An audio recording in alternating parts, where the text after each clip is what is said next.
This is a Deadlock video. Of course I'm gonna play the song.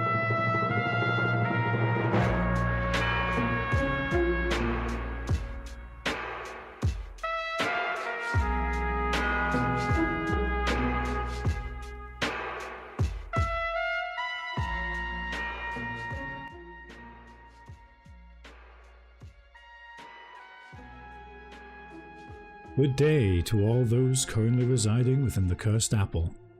I'm Diamations. I'm an amateur character illustrator looking to improve my work through analysing pre-existing characters. Welcome to my first real video on this channel. It's taken a lot of work to do, so if there's anywhere you feel like I could improve, please let me know and I'll do my best. Now, Deadlock. I love Deadlock, and that is for a variety of reasons, such as its gameplay, its music, its in-depth build system, but above all, and what really keeps me hooked in the game, is its outstanding visual appeal, especially within its world and its characters. Its world is just so incredibly unique and inspiring. I've created multiple of my own characters for the game, which are posted on the forums, and you should really check them out. And it's clear that the character designers and the writers feel the same way, as each of the current 38 heroes are just positively bursting with the personality and draw from just a vast amount of inspirations. For those who don't know, Deadlock's world is set in an alternate reality 1950s New York City, known as the Cursed Apple, where the occult, magic, and myths are all real and true, being integrated into society for roughly 50 years in game. The context of the gameplay is focused around the characters and their desires. Two sides fighting a ritual against each other from an elder god that promises to grant them said desires if they complete it. You got all that? Good. It'll be very important for this video. Well, without further ado, let's get on to it.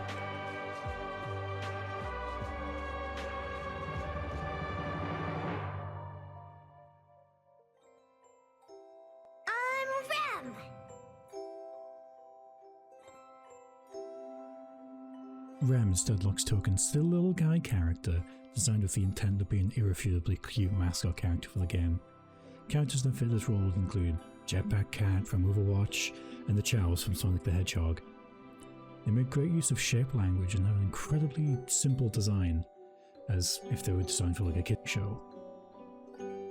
There's rampant discourse about this type of character, as a lot of the time it can feel as though they were just slotted into an easy appealing character to promote the game. So what makes Rem different? Well, and this shouldn't have to be the signifier, Rem's actually interesting. Of course, Rem is undoubtedly an incredibly cute character. Circular shapes of his body speak for themselves as they portray a cute, soft gentleness about him. He's practically just a fat ball with an oval head if you reduce his character design to its basics, and that simplicity is what makes his silhouette in particular stand out so well compared to the rest of the cast, which is incredibly important for a game like Deadlock. Rem introduces an interesting factor about Deadlock's world by just existing, that of the Land of Dreams. His backstory states that he's a stowaway from the Land of Dreams, lost in reality, just trying to find his way home, and is even hinted to have some control over drowsiness and dream peering. Being a creature from the Land of Dreams, he is of course very, very sleepy, represented profusely throughout his design, from his patterned nightcap and gown, large pillow that he clutches onto, and small candle to light his way home. It's all very reminiscent of Victorian nightwear, think Scrooge from Christmas Carol, and his primary colour being blue only serves to push his sleepy and calming personality, which brings to mind moonlight. But what I find most endearing about Rem, however, is the question his design makes you ask. What the hell even is he? He's got a beak, but canine-like ears, front-facing eyes, the tail of what could only belong to a rodent, and not to mention he's bipedal. He almost looks like something we know, but there's always a quality that's off that makes it impossible to pinpoint, as if he's some imaginary creature. You could even say he's a creature of your dreams. There is truly no one like Rem in the cast. Nobody so innocent, small, or relaxed. Besides maybe Viscous. He manages to succeed at being cute without its inclusion feeling forced in, utilizing the basic groundworks of a cute character design and managing to integrate it into the world in an interesting way. Something that not many of these types of characters can say that they do.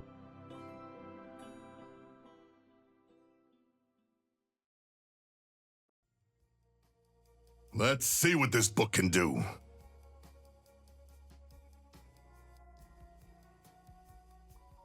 Abrams. Big, rollicking blue. He's practically the poster boy for the game at this point, and it's for very good reason. He's applying the demon detective trope, a hard, grizzled detective from another plane of reality, which you'd instantly assume given his horns, tail, and uniquely blue skin. Though, despite his supernatural ancestry, Abrams is actually one of the more normal characters from the whole cast, which is not to his detriment, mind you. There's a very subtle detail in his design that truly speaks volumes when you get into his background. The handcuff on his left arm that's attached to the book he carries. All he wants from participating in the rituals to find out answers about what the supernatural book forcefully bestowed upon him even is, because it's caused a lot of problems for him, from his car being firebombed and his office being ransacked. Clearly there's people who want it, and what's more dangerous than a book with unknown power? Someone who knows how to use it.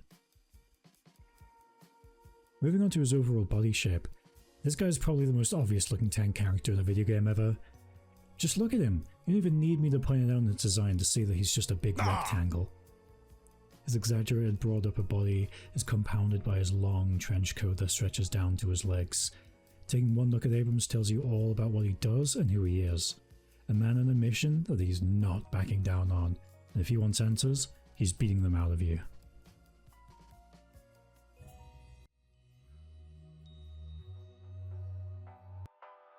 You can bet on me.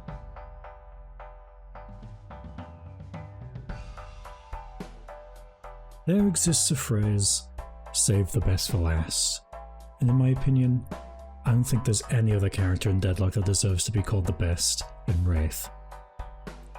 Oh boy, I love Wraith's character design. It's so masterfully crafted around a honestly very basic concept. Wraith is a telekinetic mob boss, highly respected and even feared by what seems to be half the cast, with mentions to her hosting poker nights and people owing her money, a whole lot of money. I think telekinesis is an absolutely perfect ability for a mob boss to possess, the ability to perform great feats without even having to lift a finger. This fact is added up upon by the fact that if we pay close attention, you can see that she's not even using her own arms to channel her powers, or hold a gun. They're wooden prosthetics that do all the work for her, while she keeps her hands tucked idly in her pockets, which is just so tough. That's not all though. Psychic abilities such as telekinesis are often associated with the colour purple, which is just rampant throughout the design, representing royalty, status, and indulgence of which Wraith's personality is full of. And here comes my absolutely favourite part about Wraith's whole design, the aspect that ties it all together. You ready? It's a coat. By now you might have figured out how much I adore my shape language, and the implications it has on silhouettes and readability. Looking at Wraith, she's very lean and pointy, reflecting her sharp and dangerous personality, but also being representative of her gameplay where she's pretty fast and slippery. As soon as she's moved into silhouette, bam! A square formed in her loose coat hanging from her prosthetics. Now she's broad, tough, and in charge. She's just perfect.